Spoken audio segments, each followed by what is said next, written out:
ഉള്ളി സാമ്പാറാണ് ഉണ്ടാക്കുന്നത്. അതിനുള്ള പരിപ്പ് ഒരു 2-3 പ്രാവശ്യം ഒന്ന് നന്നായിട്ടൊന്ന് കഴുകിയെടുക്കണം. കഴുകിയെടുത്ത പരിപ്പ് നമുക്ക് കുക്കറിനകത്തേക്ക് ഇട്ട് കൊടുക്കാം.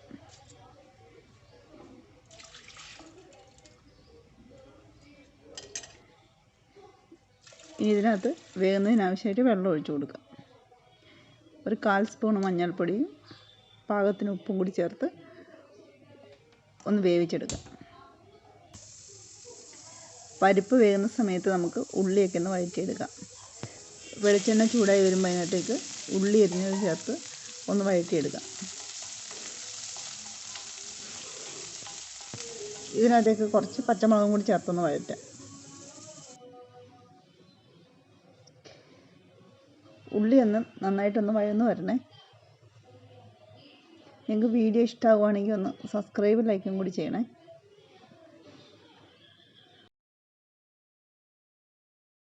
ഉള്ളി വഴന്ന് വന്നിട്ടുണ്ട്. അതിനകത്തേക്കൊരു ചെറിയ 2 സ്പൂണ് മല്ലിപ്പൊടി,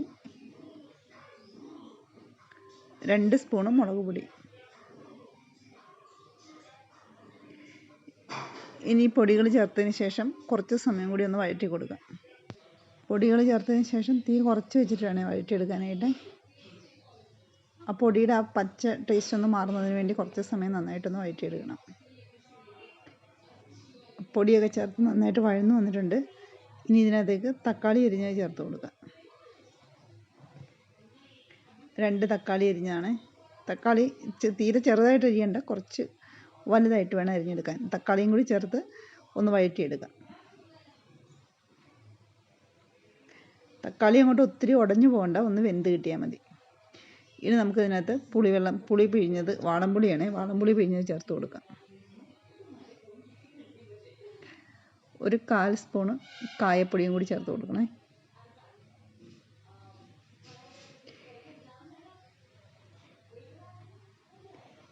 ഇനി ഇത് നന്നായിട്ടൊന്ന് തിളച്ച് വരുമ്പോൾ നമുക്ക് ഇതിനകത്തേക്ക് വേവിച്ച് വെച്ചിരിക്കുന്ന പരിപ്പ് ചേർത്ത് കൊടുക്കാം.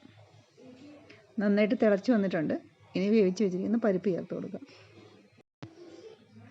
ഒത്തിരി കുറുകിയിരിക്കുകയാണെങ്കിൽ നമ്മൾ വെള്ളം ചേർത്ത് കൊടുത്തിട്ട് അത് ലൂസാക്കി എടുക്കണേ. ഇതിപ്പോൾ കുഴപ്പമില്ല. ഞാൻ പരിപ്പ് വെന്ത് കഴിഞ്ഞപ്പോഴത്തേക്ക് അതിനകത്ത് വെള്ളം ചേർത്ത് കൊടുത്തിട്ട് തിളപ്പിച്ചായിരുന്നു. ഇനി ഇതിനകത്തേക്ക് 1 സ്പൂണ് സാമ്പാർ പൊടിയും കൂടി ചേർത്ത് കൊടുക്കാം.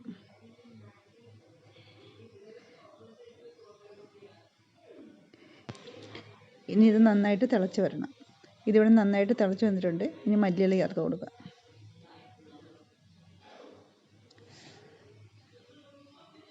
ഇനി നമുക്കിതൊരു സൈഡിലേക്ക് മാറ്റി വെച്ചിട്ട് ഇതിനകത്തേക്ക് കടുക് താളിച്ചൊഴിക്കാം.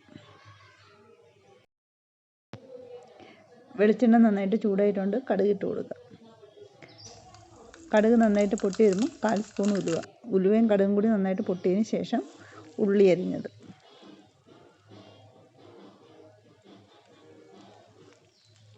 വീഡിയോ ഇഷ്ടമാവുകയാണെങ്കിൽ ഒന്ന് സബ്സ്ക്രൈബ് ലൈക്കും കൂടി ചെയ്യണേ. ഇനി 2 വറ്റൽമുളക്, കുറച്ച് കറിവേപ്പില. ഇനി എല്ലാം കൂടി നന്നായിട്ടൊന്ന് മൂപ്പിച്ചെടുക്കണം.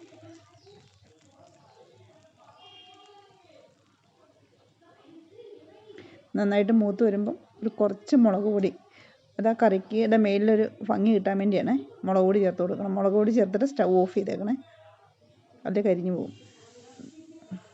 വീഡിയോ ഇഷ്ടമാവുകയാണെങ്കിൽ ഒന്ന് സബ്സ്ക്രൈബ് ലൈക്കും കൂടി ചെയ്യണം. നമ്മുടെ ഉള്ളി സാമ്പാർ റെഡി ആയിട്ടുണ്ട്.